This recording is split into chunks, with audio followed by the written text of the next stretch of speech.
Whoa, a three-peat of Overwatch videos? Rent must be due. Anyways, I think at this point I might actually become a Sigma main in Stadium because he's a lot stronger than I thought he would be, especially when you build up weapon power and focus solely on hyperspheres. I mentioned in my last video that I thought at the start of the season we'd be seeing people focus on building accretion and trying to get a one-tap out of that. But I'm here to tell you that you don't have to do that to get value on him. Sure, accretion builds are fun because you get to stun lock the enemy team, but if we're going for outplaying the enemy team in terms of range and damage, excluding Ashe because, well, very obvious reasons, then the build I'm going to talk about in this video is a must. Before we get into the video, I want to make you aware that the code for the build I'm talking about is in the description of this video, so if you want to try it out for yourself, you can use that code. Thank God for build sharing, it's such a good feature. The first components of the build I'm going to talk about are the powers, debatably the most important part of every single build.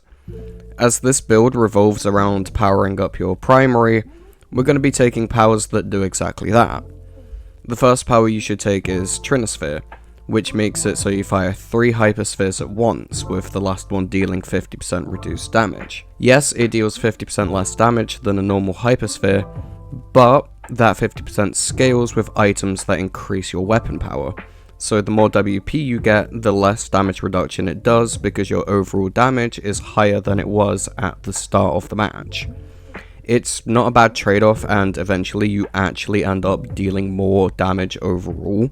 The next power-up you should take is Symphonic Syzygy, as your attack speed gets massively upped depending on how much damage you absorb with Kinetic Grasp. For every 100 damage you absorb with Kinetic Grasp, you gain 10% attack speed for 4 seconds. Since this stacks up to 4 times, we can up our attack speed by 40% for 4 seconds, allowing us to get a very fast kill off the back of using Kinetic Grasp. This is just a no-brainer really, as you're always using Kinetic Grasp to not only stop receiving damage, but to give yourself extra health. But, and here's the really stupid part, a lot of players tend to focus building WP because that's generally what benefits most heroes. I mean, just look at someone like Cassidy or Soldier. Which means you're practically guaranteed to be absorbing 400 damage by round 3, which is why we don't take it in round 1, you just get more value in the later rounds. The third power-up you should take is Hyperloop, as direct hits with hyperspheres reduce the cooldown of accretion by 0.5 seconds. This works great with Symphonic Syzygy because you can essentially spam accretion thanks to how fast your fire rate is. More direct hits over time equals faster cooldown for accretion, meaning you can get even more direct hits whilst the enemy is stunned by accretion. This is where the build starts to get stupid because you're just using 2 perks to essentially cripple an enemy. Whilst D.Va is generally a bit annoying to play against in core Overwatch as a Sigma, you can actually end up countering her because she can't absorb accretion, meaning you can just keep putting her on her ass and folding her like a chair. The final power up you should take is Singularity, as not only does it increase accretion splash damage by 25%, but it draws enemies into the explosion, giving it a bit more crowd control as you group enemies up a hell of a lot easier, meaning your team can just kind of free fire into the pack and end up getting at least 1 kill. If I were to compare it to anything, it'd be Orisa's old Magnetic Orb ability where she'd shoot a ball that sucked enemies towards it.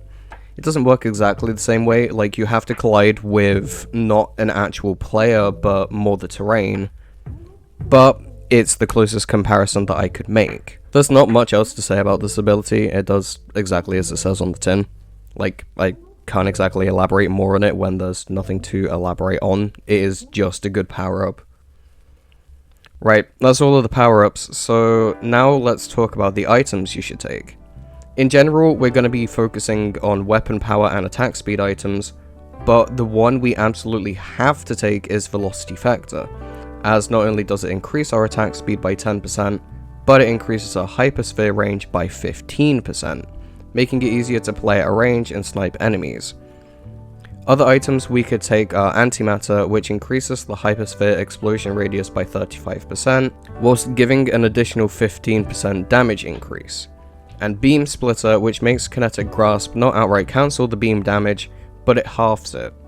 This is entirely situational, obviously, and only really applies if the enemy team is playing Zarya or Mei, but I thought I'd draw attention to it for when you're in that situation. But that's about it for the build. Again, I'll leave the code for it in the description. It's quite an expensive build, but early game you just swap out the more powerful perks for less powerful perks that increase WP and attack speed. You know, it's not that difficult. It's honestly a really simple build, which I'd argue makes Sigma accessible to people that have never played him before, because it just becomes a matter of ability rotation.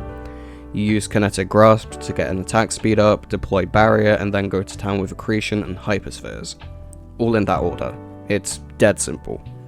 Just make sure you watch the off angle, because if something goes behind you, you are kind of screwed. Anyways, thanks for watching. I'm gonna ask you to subscribe and leave a like on this video, as it lets me know that you've enjoyed it and you want to see more. Finally, have a nice day or night if you're watching this at night, and make sure you check out some of my other videos. Not only will I appreciate it, but you might too.